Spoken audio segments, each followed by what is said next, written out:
Hello दोस्तों। आप सभी का हमारे YouTube channel the fundamental study में स्वागत है। मुझे उम्मीद है कि आप सब स्वस्थ होंगे और अच्छे से मेहनत कर रहे होंगे। आज का टॉपिक जो हम आपके सामने लेके आए हैं, ये हिंदी मीडियम के बच्चों के लिए सब लिए लेके आए हैं। एक्चुअली में ये जो आज का टॉपिक है वो आपका है प्लानिंग यानी योजनाएं। ये आपके हिंदी भाषी प्रदेश के जो बच्चे हैं उनके लिए बहुत इंपॉर्टेंट रहेगी ये वीडियो। इस वीडियो में हम लोग पढ़ेंगे कि योजना कितनी तरह की होती हैं, अर्थव्यवस्थाएं कितनी तरह की होती हैं। योजना पंचवर्षीय योजनाएं जो भारत में बनी थी वो कब से कब तक थी, उनकी कुछ प्रमुख विशेषताएं क्या थी। ठीक है। अब इनसे रिलेटेड क्वेश्चंस कौन से एग्जाम्स के लिए इंपॉर्टेंट है। सबसे पहले तो स्टेट पीसीएस वगैरह जो है उनमें फैक्चुअली पूछा जाता है। उनकी इंडियन इकोनॉमी का ये पार्ट है, उनके लिए इम्पोर्टेंट होता है। पहली बात। दूसरी बात, ये जो यूपीएससी के वनडे एग्जाम्स होते हैं जनरली, उनमें ये क्वेश्चन पूछते हैं। समटाइम्स ये इनडायरेक्टली पूछ लेते हैं, जैसे कि एक बार सीएपीएफ में आया था कि जो नेशनल ग्रीन ट्रिब्यूनल था वो कौन सी पंचवर्षीय योजना में बना था। ठीक है। ऐसे क्वेश्चन पूछ लेती है यूपीएससी, अगर पूछती है तो थोड़ा ट्विस्ट करके। और डायरेक्टली फैक्चुअली ये आपके एसएससी वगैरह जितने भी गवर्नमेंट एग्जाम्स हैं, वनडे एग्जाम्स हैं, उनमें जीके में डायरेक्ट क्वेश्चन इससे पूछ लिए जाते हैं। तो बिना ज़्यादा देरी किए शुरुआत करते हैं अपने टॉपिक का। सबसे पहले हम पढ़ेंगे अर्थव्यवस्था।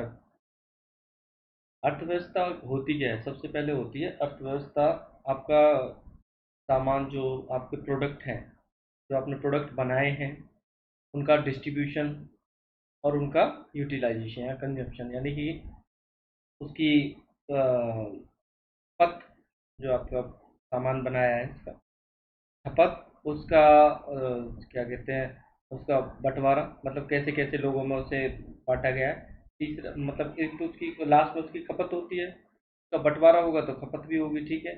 सबसे पहले क्या है उसका उत्पादन। उत्पादन, खपत, सॉरी, उत्पादन, बंटवारा और उसके बाद खपत। ये तीन अर्थव्यवस्था, ये इन्हीं तीन चीज़ों पर डिपेंड रहती है आपकी अर्थव्यवस्था के प्रकार। जो वैश्विक अर्थव्यवस्था है, हम दो जनरली दो तरह से डिवाइड करते हैं इसको। पहला होगी आपकी पूंजीवादी देश। पूंजीवादी जो देश होते हैं उनमें आपके प्राइवेट सेक्टर जो होता है सरकार के कंट्रोल में नहीं होता है। सरकार अपने कह देती है कि आप अपना काम करो, हम अपना काम करते हैं। सरकार का काम होता है गवर्नेंस, प्रशासनिक व्यवस्थाओं को देख रेख करना, कानून व्यवस्था को बनाए रखना। वहीं प्राइवेट सेक्टर का काम क्या होता है? अपना बिजनेस को आगे से आगे बढ़ाना। अगर आपने मान लिया कोई एंटरप्रेन्योर है, कोई बिजनेसमैन है, तो उसने पैसा यहाँ से पूंजी कमाई तो वो दूसरी जगह लगाती है पैसा। ठीक है। अब उस पैसे को वो अपने बिजनेस को या स्केल अप करने के लिए या बढ़ाने के लिए यूटिलाइज करते रहते हैं। ये हो गए पूंजीवादी देश। दूसरा कौन सा पूंजीवादी अर्थव्यवस्था? दूसरा होता है आपकी समाजवादी अर्थव्यवस्था। समाजवादी में क्या होता है? सरकार का ही पूरी तरह से कंट्रोल होता है। सरकार ही डिसाइड करती है आपको कितना प्रोड्यूस करना है, कितना बनाना है, उत्पादन कितना करना है, कहाँ करना है, कब करना है, सरकार डिसाइड करेगी। ठीक है? कौन कौन कर सकता है, ये भी सरकार के ऊपर होती है। कानून व्यवस्था, प्रशासनिक देख रेख तो सरकार की रहती ही है। उसके साथ साथ क्या क्या चीज़ें कितनी होती हैं, वो ये आपका मार्क्सिस्ट आइडियोलॉजी पर डिपेंड होता है। इसका सबसे ज़्यादा जो ये जो फैला था, मतलब इसकी ज़्यादा प्रेज हुई थी, वो हुई थी ग्रेट डिप्रेशन जो 1900 वो हुआ था ना, जब आपका 1939 में के अप्रोक्सीमेटली हुआ था। 1930, सॉरी, 1920 1930 के अप्रोक्सीमेटली में जो आपका अ, ये हुआ था, ग्रेट डिप्रेशन आया था, मंदी आई थी, आर्थिक मंदी। ठीक है। अब इन दोनों अर्थव्यवस्थाओं को आप मिक्स कर दोगे, इनके दोनों के फीचर आपने उठा लिए, कुछ उसके उठाए, कुछ पूंजीवादी के उठाए, कुछ आपकी समाजवादी के उठाए, तो आपकी कौन सी अर्थव्यवस्था बन जाती है? वो बन जाती है आपकी मिश्रित अर्थव्यवस्था। ठीक है। अब एक एक करके इन अर्थव्यवस्थाओं के बारे में थोड़ा थोड़ा जान लेते हैं। सबसे पहले पढ़ेंगे आप पूंजीवादी। पूंजीवादी क्या होती है? ये 1776 में सबसे इसकी शुरुआत हुई थी। एडम स्मिथ की जो बुक है ना, the wealth of the Nations, Adam Smith की बुक 1776 में जो आई थी, the wealth of the Nations, उसको पूंजीवादी अर्थव्यवस्था का ओरिजिन माना जाता है। वहां से इसकी शुरुआत हुई है। ठीक है। इसमें क्या होता है आपको, जो प्राइवेट सेक्टर है ना, उसको उत्पादन के जितने भी कारक हैं उनकी स्वतंत्रता होती है। ठीक है। उत्पादन के कौन कौन से कारक होते हैं? आपकी जमीन होती है। ठीक है। दूसरा क्या होता है? आपकी पूंजी। ठीक है। और तीसरा क्या होता है? आपका श्रम। ठीक है। पूंजी, श्रम और आपकी जमीन। ठीक है। ये जनरली ये तीन चीजें हैं जो उत्पादन के कारक हैं। ठीक है? कि इनकी पूरी तरह स्वतंत्रता होती है प्राइवेट सेक्टर को, मतलब आपका निजी क्षेत्र जो है वो जमीन खरीद सकता है या लीज पे ले सकता है।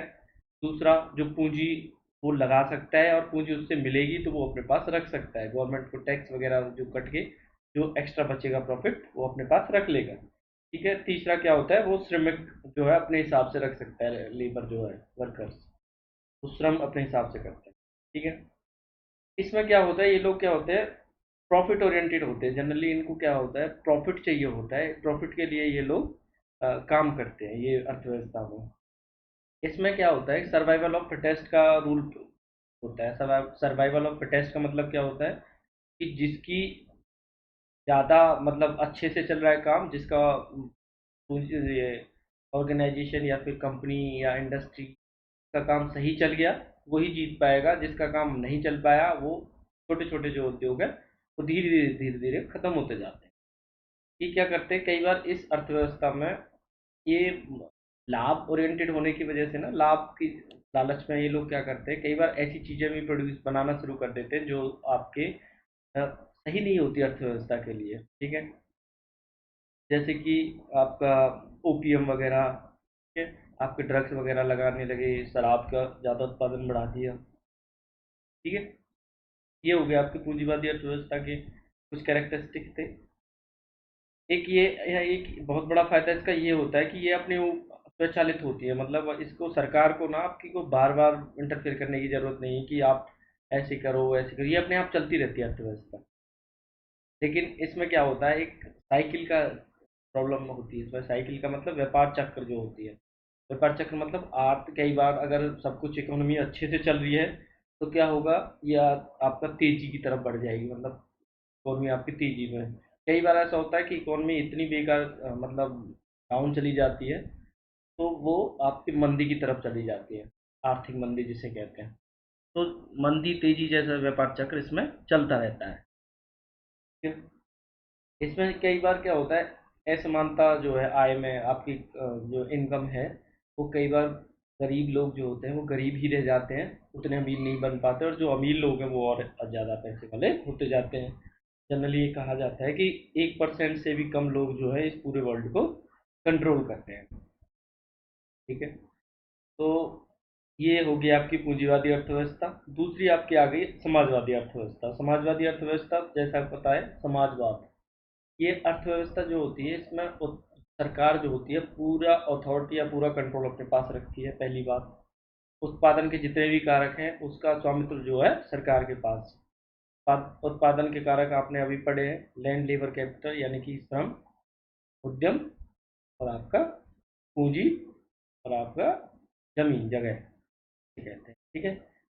ये ज़्यादातर क्या होता है, जो आपकी मेन सेंट्रल गवर्नमेंट जो होती है, यूनियन गवर्नमेंट जिसे कहते हैं हम लोग, वो ज़्यादातर वो प्लान बनाती है, उसके हिसाब से पूरी इकोनॉमी जो है चलती है। ठीक है। इसमें डिसेंट्रलाइज प्लानिंग का कॉन्सेप्ट कम है। तीसरा है, इसमें क्या करती है गवर्नमेंट जो होती है, कोशिश करती है कि वेलफेयर की तरफ ज़्यादा बढ़ावा दिया जाए, यानी कि वर्गहीन समाज बनाया जाए, समाज में किसी तरह की डिस्पैरिटी ना हो जो कि आपके पूंजीवादी में रहती है। इसमें व्यापार चक्र जैसा कोई कॉन्सेप्ट नहीं होता, इसी वजह से ये जब ग्रेट डिप्रेशन आया था, मंदी आई थी, उस टाइम पे बहुत सफल हुई थी। यही इकोनॉमी ऐसी थी जो कि बिल्कुल भी इन्फ्लुएंस नहीं हुई थी उस टाइम पे, आपके जो मंदी आई थी। ठीक है। इसमें सरकार का रोल ज़्यादा हो गया तो ऑब्वियस ही बात है कि लाल फीताशाही बढ़ जाएगी। ऑफिशियल कल्चर जो होता है, हर चीज़ें सरकारी अधिकारी से आपको पास करवानी पड़ेगी, ये तो लाल फीताशाही इसमें बढ़ जाती है।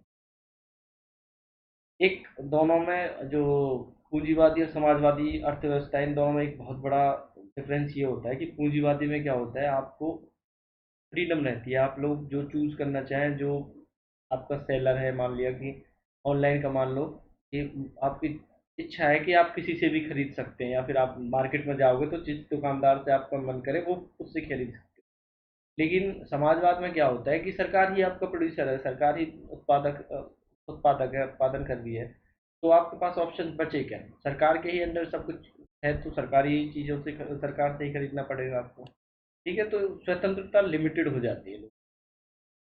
अगला इसमें क्या होता है कि सरकार के पास अब जब सारी चीज़ें होगी तो सरकार बहुत शक्तिशाली हो जाएगी। ठीक है, तो ये भी एक बहुत बड़ा ड्रॉबैक होता है। तीसरा होता है आपका मिश्रित अर्थव्यवस्था। मिश्रित अर्थव्यवस्था जो है, भारत जैसे देश हैं जो वो मिश्रित अर्थव्यवस्था को फॉलो करते हैं। इसमें इसका कॉन्सेप्ट तो इसलिए लाया गया था कि जो आपके सरकार है और निजी क्षेत्र है, दोनों समन्वय से मिलकर के काम करें। ठीक है, दोनों कोऑर्डिनेशन में काम करें, सह अस्तित्व में रहें, दोनों मिलकर के काम करें, तो इससे क्या होगी, इकोनॉमी आपकी दुगनी स्पीड से बढ़ेगी। देखो, एक तरफ तो पूंजीवादी ही ये पढ़ रहे हैं, वो लोग उतना वेलफेयर के बारे में नहीं सोच रहे। वहीं अगर सरकार भी है इसमें इन्वॉल्व, तो सरकार क्या है, आपका वेलफेयर की तरफ भी सोचेगी और प्रॉफिट की तरफ प्राइवेट सेक्टर सोच ही रहा है। तो सोचो इकोनॉमी कितनी बूम करेगी, कितनी ज़्यादा हाई फाई होगी। लेकिन एक्चुअल में ऐसा होता नहीं है। क्यों? क्योंकि जो प्राइवेट सेक्टर और सरकारी सेक्टर है ना, उनका जो बिहेवियर होता है ना, एम्प्लॉयज़ का, कर्मचारियों का, वो आपस में बिल्कुल ही एक दूसरे के अपोजिट सा होता है। थोड़ा सरकारी कर्मचारी थोड़े वो रहते हैं, एक मतलब उतने एक्टिव नहीं रहते, क्योंकि उनको उतना मोटिवेशन नहीं मिलता है। अगर मान लो सरकारी कर्मचारी को ने बहुत अच्छा काम कर भी लिया, हार्ड वर्क कर लिया, कुछ अच्छे से एक्स्ट्रा ऑर्डिनरी रिजल्ट भी लिया है, तो प्रमोशन उसकी अपने हिसाब से ही होगी, उसके सीनियरिटी के हिसाब से। कि प्राइवेट सेक्टर में ऐसा नहीं है, उसमें अगर किसी ने एक्स्ट्रा ऑर्डिनरी काम किया है तो उसको इंसेंटिव मिलेगी, या तो पैसे के रूप में इंसेंटिव मिलेंगे, या फिर आपका प्रमोशन बढ़ जाएगी, या कोई और पर्क वगैरह मिल जाते हैं। ठीक है, आजकल स्टॉक्स वगैरह दे देती है गवर्नमेंट, है ना? तो गवर्नमेंट नहीं, प्राइवेट सेक्टर कंपनियां देने लगी हैं। तो ये भी एम्प्लॉय को अपने पास रखने का तरीका है, अच्छे एम्प्लॉयज। इसमें क्या होता है, आपके जो संसाधन है, रिसोर्सेज है, उसका समुचित उपयोग हो जाएगा, क्योंकि दो दो सेक्टर लग रहे हैं काम करने में। ठीक है, तीव्र आर्थिक विकास ये पढ़ लिया हमने। लेकिन इसमें हमने कोशिश करी थी कि मतलब कि अगर दोनों मिलेंगे तो असमानता कम होगी। लेकिन इसमें भी यही प्रॉब्लम हो जाती है कि असमानता इसमें भी बढ़ जाती है, क्योंकि गवर्नमेंट से प्राइवेट सेक्टर जो है कई बार एफिशिएंटली काम करने लगता है, और गवर्नमेंट सेक्टर उतना ढंग से एफिशिएंटली काम नहीं कर पाता, तो प्राइवेट सेक्टर आगे निकल जाता है, और उसमें से जो लोग के पास मनी है वो लोग आगे बढ़ जाते हैं। इनएफिशिएंसी, हाँ, ऑब्वियस सी बात है कि क्षमता जो है कम हो जाती है आपका, जब सरकारी और प्राइवेट दोनों सेक्टर को लेंगे। प्राइवेट सेक्टर थोड़ा एफिशिएंटली काम करता है, क्योंकि उनके एम्प्लॉयज़ को आप समय से वेतन भी ज़्यादा बढ़ जाता है। अगर आप अच्छा काम करोगे तो उनको इंसेंटिव्स मिलते रहते हैं। लेकिन सरकारी में ऐसा नहीं है, उनका सैलरी फिक्स है, उतनी ही रहेगी जब तक आपका प्रमोशन ना हो। प्रमोशन होता है सीनियरिटी के बेसिस। कई बार ये जनरली कोशिश करी थी कि दोनों कोऑर्डिनेशन में काम करें, लेकिन ऐसा होता नहीं है। जनरली इन दोनों के तालमेल में कमी रहती ही है। ये हो गई आपके मिश्रित अर्थव्यवस्था।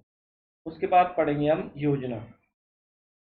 योजना क्या होती है? योजना होती है आपकी किसी भी राष्ट्र के जो संसाधन है, रिसोर्सेज हैं, उनका हम कैसे यूटिलाइज करें, कहाँ यूटिलाइज करें, कब और कितने समय के लिए यूटिलाइज, मतलब कितना समय में हम यूटिलाइज कर सकते हैं।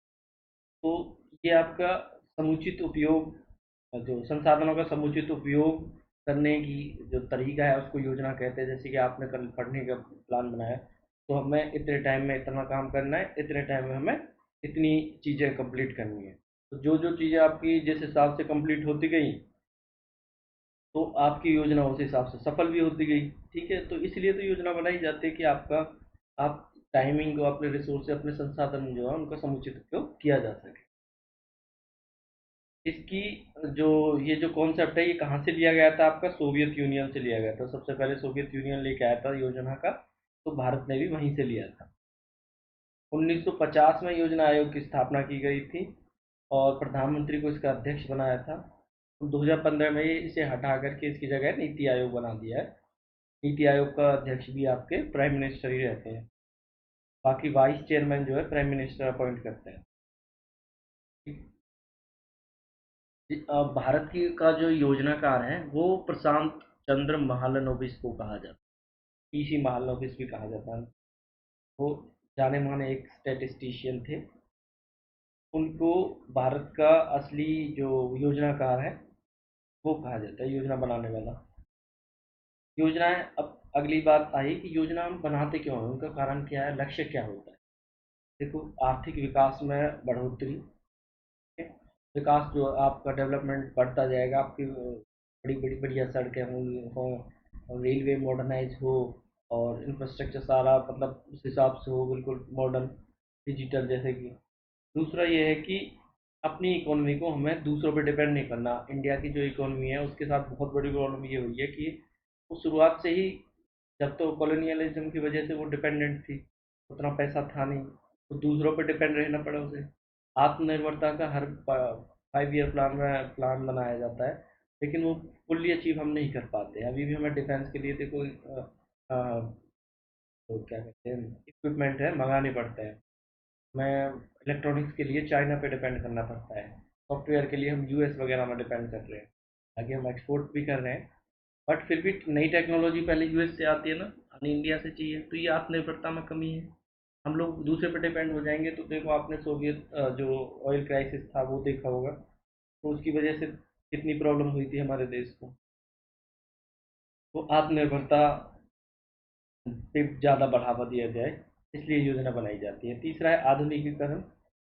ये तो हर देश चाहता है, हर डेवलपिंग कंट्री चाहती है कि हम जितने ज़्यादा मॉडर्नाइज हो जाएं, जितना ज़्यादा, जैसे इंडिया जो है डिजिटल की तरफ जा रहा है, एक बहुत अच्छी पहल है, ठीक है। तो वही मॉडर्नाइजेशन है।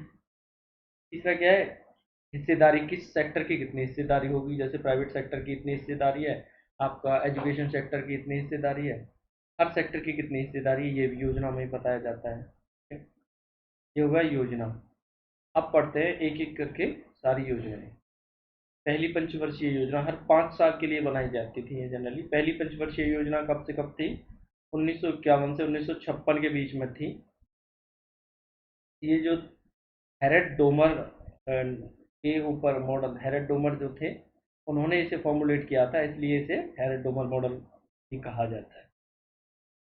जब इंडिया जब आज़ादी हुआ था तो पहला जो है 1900, पहले जो जनरल इलेक्शन थे इसी पंचवर्षीय योजना में हुए थे, ठीक है।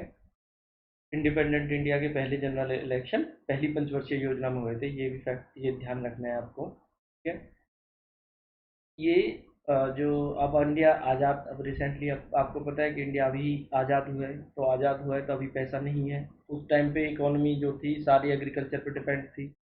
इंडस्ट्रीज पे अंग्रेज़ों ने ध्यान नहीं दिया था बिल्कुल भी, कुछ भी मॉडर्नाइजेशन नहीं किया, कुछ भी इन्वेस्टमेंट नहीं करी। तो एग्रीकल्चर भी कुछ काम से ढंग से नहीं चल रही थी। तो सरकार ने क्या कहा कि डायरेक्टली आप इंडस्ट्रीज को तो बढ़ावा नहीं दे सकते। डायरेक्टली इंडस्ट्रीज को बढ़ावा दोगे तो जो पॉपुलेशन है वो उस हिसाब से शिफ्ट नहीं होगी। आपको पहले एग्रीकल्चर को बढ़ावा दोगे, एग्रीकल्चर थोड़ा सा मॉडर्न होगा तो थोड़े से लोगों के पास पैसा आएगा, थोड़ी सी लोगों की, तब तक आपको क्या करना पड़ेगा, फिर आप धीरे धीरे इंडस्ट्रीज में शिफ्ट होंगे, तब तक लोगों को आपको स्किल करना पड़ेगा। आप स्किल कर लेंगे तो वो इंडस्ट्रीज के हिसाब से जॉब ले पाएंगे, ठीक है। तो पहली में कृषि क्षेत्र को ध्यान दिया गया था।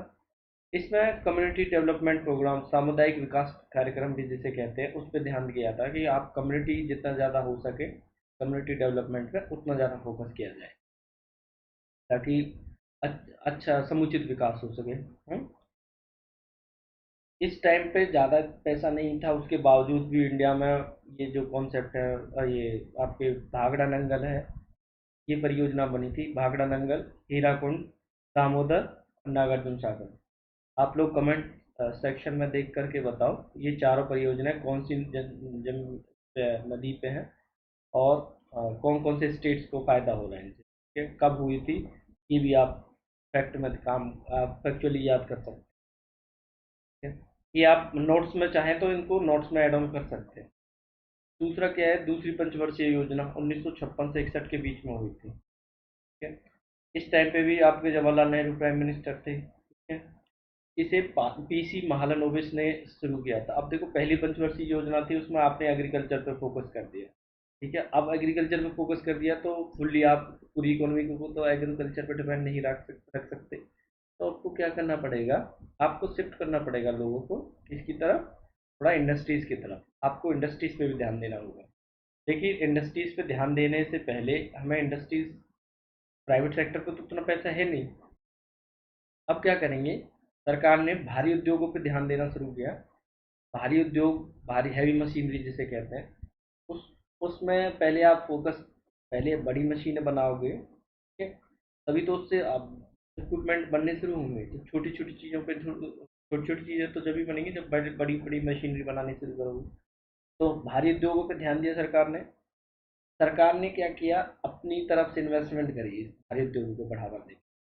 तीसरा तीसरा इसमें लक्ष्य जो था नेशनल इनकम का, जनरली 4.5% रखा था। अब लेकिन मिला कितना, 4.27% तक हम अचीव कर पाए थे। दूसरी पंचवर्षीय योजना के दौरान आपका दुर्गापुर, राउरकेला और भिलाई इस्पात संयंत्र की भी स्थापना की गई।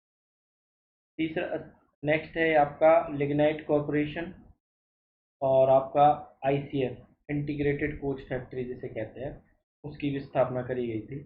आप इनकी लोकेशंस को मैप में लोकेट करके नोट्स में रख लेना, आपको याद रहेगा हमेशा। ठीक है, तो हो गई पंचवर्षीय योजना। तीसरी पंचवर्षीय योजना ये 1961 से 66 के बीच में थी।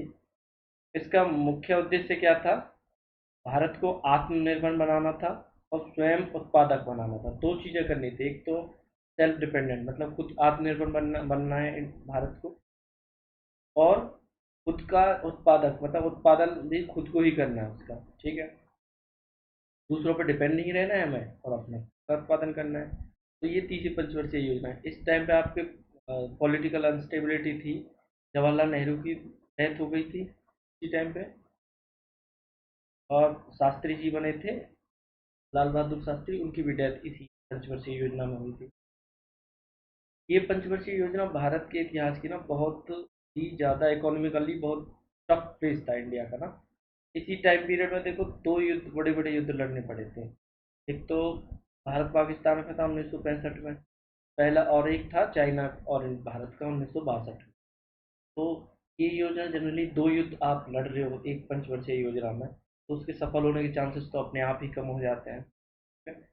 तो इसी वजह से क्या होता है, दिक्कत, प्रॉब्लम यही आती है कि अगर आप एक ही उसमें पंचवर्षीय 5 साल के अंदर अंदर आप दो युद्ध लड़ रहे हो, क्योंकि युद्ध में आपको पता है कि ह्यूमन कैपिटल लगती है, मतलब लोग ज़्यादा लगेंगे। ठीक है, उन सोल्जर्स को खाने के लिए आपको सामान देना पड़ेगा जो आपने स्टॉक रखा हुआ है। सॉरी, दूसरा क्या है, आपको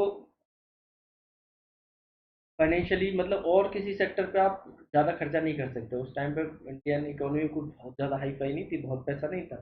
तो अब युद्धों पे भी आपको पैसा खर्च ज़्यादा होता है। और ठीक है, तो ये मेनली इसके था। दूसरा, उसी टाइम पे क्या हुआ था, आपका मानसून भी असफल हुआ था, मानसून भी ढंग से नहीं आया था। तो उसी वजह से कृषि जो क्षेत्र था वो ढंग से उत्पादन नहीं कर पाया। उसी वजह से आपका एग्रीकल्चर सेक्टर, ये जो तीसरी पंचवर्षीय योजना थी, सॉरी सॉरी, तीसरी पंचवर्षीय योजना सफल नहीं हो पाई। फिर आई आपकी चौथी पंचवर्षीय योजना। चौथी पंचवर्षीय योजना जो थी 1969 से 74 के बीच में हुई थी। इस पंचवर्षीय योजना को इंदिरा गांधी टाइम पे प्राइम मिनिस्टर थी। एक चीज और ध्यान रखना, 61 to 66 जो थे ना, इनके बाद 2 साल का जो था गैप था, हॉलीडे उसे कहते हैं, हॉलीडे या फिर अवकाश, अवकाश था, उसको अवकाश कहते हैं पंचवर्षीय योजना के बाद ना। क्योंकि अब पैसा खत्म हो गया, या दो युद्ध हमको लड़ने पड़ गए, उसमें से एक युद्ध में हमें हार का सामना करना पड़ा। ठीक है, तो ऊपर से मानसून अच्छे नहीं रहे, तो फिर अब आपको फिर क्या करना पड़ेगा, 2 साल आप नए प्लान तो अभी बना नहीं पाओगे, आपके पास ऑलरेडी इतना पैसा नहीं होता। ठीक है, तो क्या करेंगे आप, प्लान हॉलीडे, मतलब अभी कोई प्लान नहीं बनाएंगे हम। ठीक है, प्लानिंग नहीं करेंगे। उसके बाद क्या हुआ, चौथी पंचवर्षीय योजना आई। वो 1969 से 74 के बीच में थी। इस पंचवर्षीय योजना को इंदिरा गांधी के टाइम पीरियड में से किया था। इसका मुख्य उद्देश्य क्या था ये ध्यान रखना है। सॉरी। दो थे, एक तो विकास था, डेवलपमेंट, दूसरा क्या था, आत्मनिर्भरता। दोनों ही चीजें थी। आपका विकास भी करना है हमें, साथ में आपकी आत्मनिर्भर जितना ज्यादा हो सके।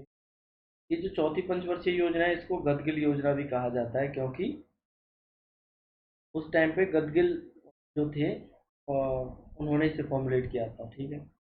इसकी इसमें विकास दर कितनी रखी गई थी, 5.7% रखी गई थी। और हासिल कितनी हुई, 3.3%। पहली बार ऐसा हुआ था कि राज्य की, अभी तक क्या हुआ था कि संघ जो था, यूनियन जो थी, वो जो सेंट्रल गवर्नमेंट बना रही है आपका प्लान, वो अपने हिसाब से बना रही है, राज्य के हिसाब से नहीं बना रही है अलग अलग। अब ये पहली बार चौथी पंचवर्षीय योजना पहली थी जिसमें कि आपका थोड़ा डिसेंट्रलाइजेशन की तरफ ध्यान दिया गया था। मतलब कि आपका जो केंद्रीय जो संघ जो था उसने जो आपकी स्टेट गवर्नमेंट जो है उन पे भी आपका उनके हिसाब से भी ग्रांट आपको योजनाएं बनानी शुरू कर दी, हर राज्य स्तर पर भी। अभी अब नेक्स्ट क्या था, इसी जो यही चौथी पंचवर्षीय योजना थी जिसमें हरित क्रांति की शुरुआत हुई। 14 भारतीय बैंक जो थे उनका राष्ट्रीयकरण भी इसी चौथी पंचवर्षीय योजना में हुआ था। 14 राष्ट्रीय बैंक, ध्यान रखना, 14 बैंकों का राष्ट्रीयकरण भी चौथी पंचवर्षीय योजना में हुआ था। भारत पाकिस्तान की तीसरी लड़ाई, और जो वेस्ट पाकिस्तान था उसमें से बांग्लादेश जो बना था, वो भी चौथी पंचवर्षीय योजना के दौरान हुआ था। ऐसे क्वेश्चन पूछ सकते हैं वो। एक नेहरू नून अग्रीमेंट आप लोग से पूछ सकते हैं, अगर बहुत डीपली पूछे कि नेहरू नून अग्रीमेंट जो था वो कौन सी पंचवर्षीय योजना में आया था। या फिर आप कह सकते हैं 1974 में, 73 में तो वही आया था आपका केशवानंद भारती केस। तो आप ऐसे भी पूछ सकते हो कि केशवानंद भारती केस जो था कौन सी पंचवर्षीय योजना में आया था। या फिर अ, मूल सिद्धांत, डॉक्ट्राइन ऑफ बेसिक स्ट्रक्चर जो था वो कौन सी पंचवर्षीय योजना में आया। भारत ने पहला जो भारत ने पहला जो आपकी न्यूक्लियर परीक्षण जो था, परमाणु परीक्षण पहली बार जो था वो आपका 1974 में पहली बार चौथी पंचवर्षीय योजना में था, किया था, जिसको स्माइलिंग बुद्धा भी हम लोग कहते हैं।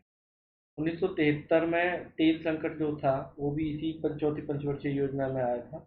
इसकी वजह से क्या हुआ था, महंगाई बहुत ज़्यादा बढ़ गई। ठीक है। क्योंकि तेल और उर्वरक की जो कीमतें थी वो बहुत ज़्यादा बढ़ गई थी, उसी वजह से आपका महंगाई भी बढ़ गई आपकी। सॉरी। आगे आ गया, चौथी पंचवर्षीय योजना होगी खत्म। आगे आ गई पांचवी पंचवर्षीय योजना। ये थी आपकी 1969 से 74 के बीच में चौथी जो पंचवर्षीय योजना थी। पांचवी पंचवर्षीय योजना जो थी 1974 से 79 के बीच में थी। इस योजना के दो मुख्य उद्देश्य थे। गरीबी को हटाना था, आत्मनिर्भरता को प्राप्त करना था। दूसरा क्या था, इंदिरा गांधी ने इसी में गरीबी को हटाने के लिए क्या था, 20 सूत्रीय कार्यक्रम जो है आपने सुने होंगे, 20 पॉइंट प्रोग्राम जो थे, ये पांचवी पंचवर्षीय योजना के दौरान आए थे। दूसरा अगला जो था, फूड फॉर वर्क, मतलब आप काम करोगे तो उसी उसी के एवज में आपको खाना भी मिलेगा। ये भी इसी पंचवर्षीय योजना में आया था। नेक्स्ट था न्यूनतम आवश्यकता कार्यक्रम, मिनिमम नीड्स प्रोग्राम जो था, वो भी पांचवी पंचवर्षीय योजना में आया था। इसी योजना में आपका इमरजेंसी भी लगी थी, सबसे जरूरी आपातकाल। आप आपातकाल भी आप कह सकते हैं। इसी पांचवी पंचवर्षीय योजना में पहली नॉन कांग्रेस गवर्नमेंट भी पांचवी पंचवर्षीय योजना में ही आई थी। जब ये पांचवी पंचवर्षीय योजना पूरी तरह कंप्लीट नहीं हो पाई थी, इन्होंने वही जो आपकी मोरारजी देसाई गवर्नमेंट आई थी उसने क्या किया था, इस पंचवर्षीय योजना को रोक करके रोलिंग योजना है। रोलिंग योजना क्या होती है, हर साल आपका प्लान बनेगा एक साल के लिए, उसकी असेसमेंट की जाएगी, देखेंगे कि वो प्लान कितना सफल हुआ है। अगर जितना सफल हुआ है उस हिसाब से अगले साल फिर प्लान बनाया जाएगा। मतलब एक साल का प्लान बनाया था, इसे रूलिंग योजना भी कहा जाता है। 1978 से 80 के बीच में ये पांचवी पंचवर्षीय योजना को बीच में बंद करके, कट ऑफ करके ये बनाया था। ठीक है। आगे पांचवा पंचवर्षीय योजना भी हो गई। उसके बाद आई आपकी छठवीं और सातवीं पंचवर्षीय योजनाएं। छठवीं पंचवर्षीय योजना जो थी 1980 से 85 के बीच में थी। इस टाइम पे इंदिरा गांधी दोबारा आ गई थी आपकी। इसका मुख्य उद्देश्य जो था आपका गरीबी को हटाना था। लक्ष्य, विकास का लक्ष्य कितना रखा था? 5.2%। और मिला कितना? 5.66%। ये देखो अब विकास दर जो है बढ़ने लगी थी। अभी तक क्या होता था कि आपका एग्रीकल्चर, हैवी इंडस्ट्रीज और इन सब चीज़ों को ध्यान ज़्यादा दिया जाता। ऊर्जा के क्षेत्र में हम लोग अभी फोकस नहीं कर पा रहे थे। देखो 1973 के संकट की वजह से देखो हमको कितनी प्रॉब्लम आई थी। ठीक है। और इसीलिए आपका जो ऊर्जा जो है, ऊर्जा जो किसी भी कंट्री, जो किसी भी देश है, जो खासकर डेवलपिंग कंट्री जो है, उनके आगे बढ़ने के लिए ऊर्जा जो है बहुत ज़रूरी पड़ जाती है, क्योंकि अब आपको फ्यूल चाहिए होगा इकोनॉमी को ग्रोथ करने के लिए। ठीक है। आपकी एनर्जी, इलेक्ट्रिसिटी चाहिएगी। इन सब के लिए क्या चाहिएगी? आपको ऊर्जा की ज़रूरत पड़ेगी। तो इसलिए ये छठवीं पंचवर्षीय योजना में ऊर्जा को प्राथमिकता दी गई थी। जनसंख्या को रोकने के लिए इसमें क्या किया गया था? आपका परिवार नियोजन की शुरुआत करी गई थी पहली इसमें। जनसंख्या रोकने के लिए ये ध्यान रखना है, परिवार नियोजन की शुरुआत कौन सी पंचवर्षीय योजना में हुई थी? छठी पंचवर्षीय योजना में। जो आपका नाबार्ड जो था, राष्ट्रीय कृषि एवं ग्रामीण विकास बैंक जो था, शिवरमन कमेटी की सपोर्ट, कमेटी की सिफारिश में जो आपका बना था नाबार्ड, आरबीआई की जो एग्रीकल्चर से रिलेटेड या रूरल क्रेडिट से रिलेटेड जितनी भी चीज़ें थी, वो आपकी नाबार्ड में शिफ्ट हुई थी शिवरमन कमेटी की सिफारिश से। वो भी छठी पंचवर्षीय योजना में हुआ था। फिर आ गई आपकी, ये मेन चीज़ें छठी पंचवर्षीय योजना में आई थी। आ गई आपकी फिर सातवीं पंचवर्षीय योजना। ये कब से कब के बीच में थी? 1985 से 90 के बीच में। इस योजना को जनरली क्या होता है, पहली बार ये योजना थी जो लंबे टाइम पीरियड के लिए हमने करी थी। अभी तक क्या करते थे हम लोग? छोटे पीरियड के लिए, 5 साल के लिए कर रहे हैं, कि अभी हम कॉन्फिडेंट नहीं हो रहे थे। अभी क्या होने लगे थे, हम थोड़े कॉन्फिडेंट भी होने लगे थे, इकोनॉमी आपकी बढ़ने भी लगी थी। तो हमने क्या सोचना शुरू किया? थोड़ा long term plan. Long term plan का मतलब ये होता है कि आप थोड़े कॉन्फिडेंट हो रहे हैं अपनी इकोनॉमी को लेकर। तो ये राजीव गांधी के टाइम पीरियड में ये सातवीं पंचवर्षीय योजना आई थी। ठीक है। अब, हाँ, और हाँ, एक छठी पंचवर्षीय योजना में आपकी अ, सिख दंगे भी हुए थे, यानी कि आपकी इंदिरा गांधी की डेथ भी हुई थी। सातवीं पंचवर्षीय योजना में आपका राजीव गांधी आई थी। इसे राजीव ग्रोथ मॉडल भी कहा जाता है। इसमें लंबे टाइम पीरियड के लिए आपका योजना के लिए तैयारी करी थी। 1985 से 2000 तक का हम कोशिश करी थी कि इतने लंबे टाइम का हम प्लान बनाएं। इसमें पहली बार निजीकरण की नींव जो थी, अभी तक क्या था, सरकारी ज़्यादा चीज़ें सरकार पे ही फोकस किया, सरकारी चीज़ें। तो ये पहली सातवीं पंचवर्षीय योजना पहली ऐसी थी जिसमें निजीकरण की तरफ बढ़ावा दिया गया। इसमें लक्ष्य रखा गया था 5%, जबकि उपलब्ध कितना मिला, मतलब कितना हम लोग अचीव कर पाए थे? 6%। पहली बार ऐसा हुआ था कि हमारा जो विकास दर है वो 6% तक पहुँच। इस टाइम पे जो टेलीकॉम में बहुत ज़्यादा बड़े लेवल पे आपकी सुधार हुए थे। और ये सातवीं पंचवर्षीय योजना। और एक क्वेश्चन ये कि टेलीकॉम का जो फादर है, Indian father of Indian telecom किसे कहा जाता है? ये आपके लिए आज का क्वेश्चन है। नेक्स्ट है आपका 90 के दशक की शुरुआत में कौन कौन सी योजनाएं शुरू हुई? देखो 90 का दशक जो था, उसका शुरुआत जो थी, भारत के लिए बहुत कठिन समय था। इसी समय में भारत का जो विदेशी मुद्रा थी वो खत्म होने वाली थी। तब वो इंडिया आईएमएफ के पास गया था, आईएमएफ के पास लोन मांगने के लिए। तो आईएमएफ ने कुछ कंडीशन रखी कि आप अपनी स्ट्रक्चरल या संरचनात्मक चेंजेस करो आपकी इकोनॉमी में, तब हम आपको लोन दे सकते हैं। ठीक है। इसके बाद ही जो लिबरलाइजेशन, प्राइवेटाइजेशन और ग्लोबलाइजेशन हुआ था, जिसमें क्या किया था, आपका सरकारी सेक्टर का जो रोल था, सरकार का रोल था, वो कम से कम कम कर दिया था। लिबरलाइजेशन मतलब इकोनॉमी, आपका प्राइवेट सेक्टर ज़्यादा से ज़्यादा इन्वॉल्व हो सके हर चीज़ के लिए, आपका लाइसेंस राज, परमिट राज, इसको ख़त्म कर दिया। ठीक है। प्राइवेटाइजेशन ये हुआ। लिबरलाइजेशन, इकोनॉमी को मतलब अभी तक क्या था, सब महत्वपूर्ण सेक्टर या सारे सेक्टर सरकार ही रखती थी। अब क्या है, प्राइवेट सेक्टर भी आपका आ सकते। प्राइवेट सेक्टर को दूसरा ये, प्राइवेट सेक्टर को हर चीज़ के लिए लाइसेंस या इनकी ज़रूरत नहीं पड़ती।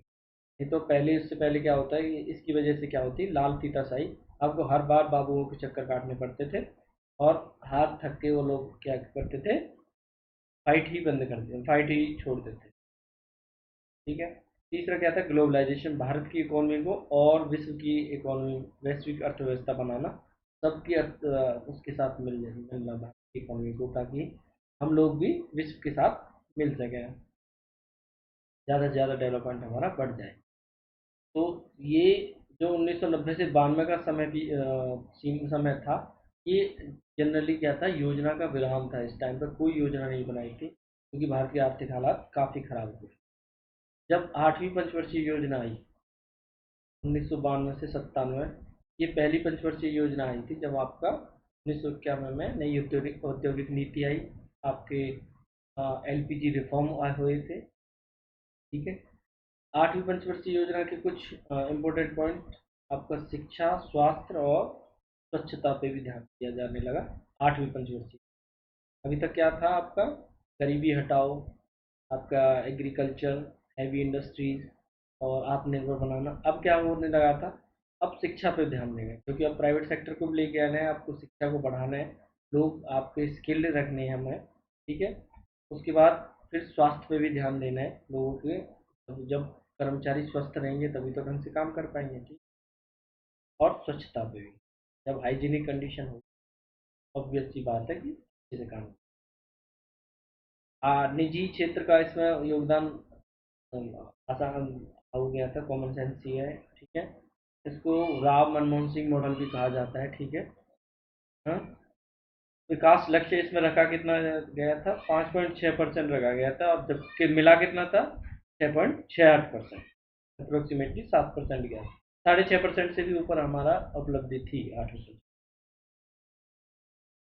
उस टाइम पे मनमोहन सिंह आपके फाइनेंस मिनिस्टर थे, जब ये योजना आई थी। ठीक है। इस योजना में आपके मूल सिद्धांत का विकास है, आधुनिकता पे और आत्मनिर्भरता के साथ साथ सामाजिक न्याय, ये नई चीज़ें थी। सामाजिक न्याय, social equality, sorry social justice, social justice पे भी फोकस किया गया। ये आठवीं पंचवर्षीय योजना।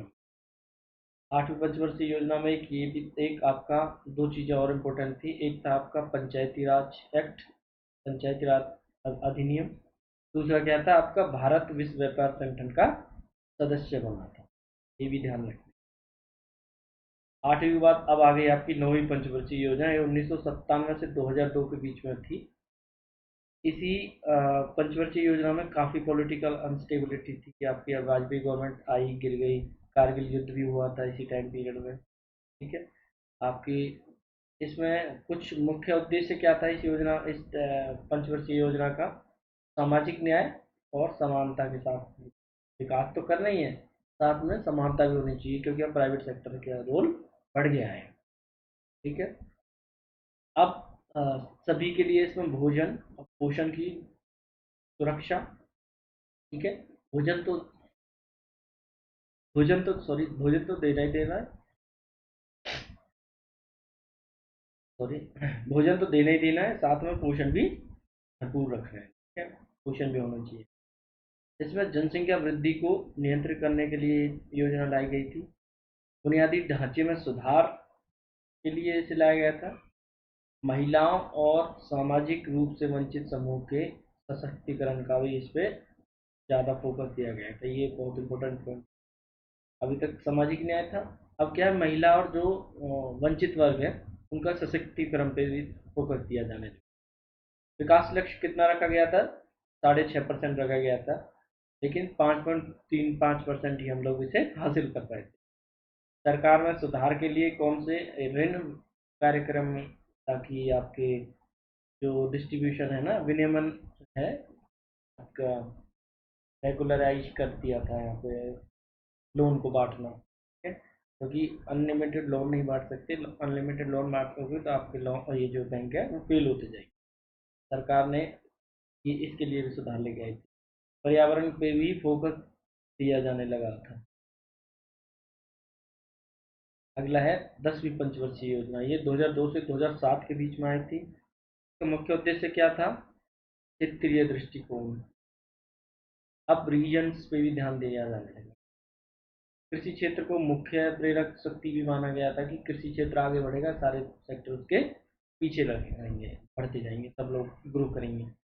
फिर इसमें जो प्रशासन है, शासन जो है, गवर्नेंस जो है, उसको भी विकास का कारक माना गया था। अभी तक इसको विकास का कारक नहीं माना जाता था। ये जो प्रशासन है उसको विकास का कारक नहीं माना जाता था। अब क्या है, प्रशासन पे भी ध्यान दिया जाने लगा। आपका करप्शन नहीं होना चाहिए, एफिशिएंट एडमिनिस्ट्रेशन होना चाहिए, तभी भी विकास अच्छे से बढ़ेगा। ठीक है।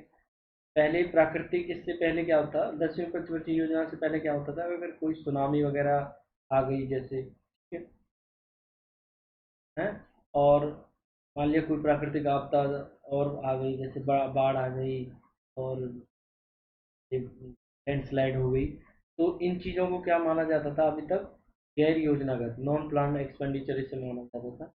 अब पहली बार ऐसा हुआ था कि इसको भी प्लान एक्सपेंडिचर मानने लगे, प्लान्ड मानने लगे। तभी तक क्या था, अनप्लान्ड था। ठीक है, वो एक्सपेंडिचर एक साथ से ही आ गए, ये प्लान नहीं करते थे। अब क्या है, इसको भी आप प्लान करने लगे कि हाँ ऐसा भी हो सकता है। इसका लक्ष्य 8.1% रखा गया था 10वीं पंचवर्षीय योजना का, और हमें हासिल कितना हुआ, 7.8%। इस योजना के दौरान ही आपका आरटीआई आया था, सुनामी भी इसी पर 10वीं पंचवर्षीय योजना में आई थी। उसके बाद आया आपका 11वीं पंचवर्षीय योजना, जो कब थी, 2007 से 2012 के बीच में। इसमें मुख्य ध्यान रखा गया था आपका कृषि विकास दर, मनरेगा, ताकि रोजगार के अवसर और बढ़ें। तीसरा है शासन, जो पहले उत्पादन कारक था उसमें और सुधार लेके आना। लक्ष्य वृद्धि कितनी रखी गई थी, 8.6% रखी गई थी। उपलब्धि कितनी हुई थी, 7.9। इस योजना के दौरान ही आपका एनजीटी हुआ आया, एनजीटी की स्थापना की गई थी। ये क्वेश्चन सीएपीएफ में भी पूछा गया है कि एनजीटी की स्थापना कौन सी पंचवर्षीय योजना में। इसके बाद टी रंगराजन जो थे, उन्होंने 11वीं पंचवर्षीय योजना तैयार करी। टी रंगराजन,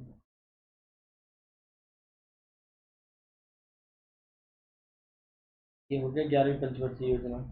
और मनरेगा, आप लोग कमेंट सेक्शन में लिख के बताओ कि मनरेगा जो था, महात्मा गांधी नेशनल रोजगार एम्प्लॉयमेंट गारंटी स्कीम, ये कौन सी पंचवर्षीय योजना के दौरान आई थी।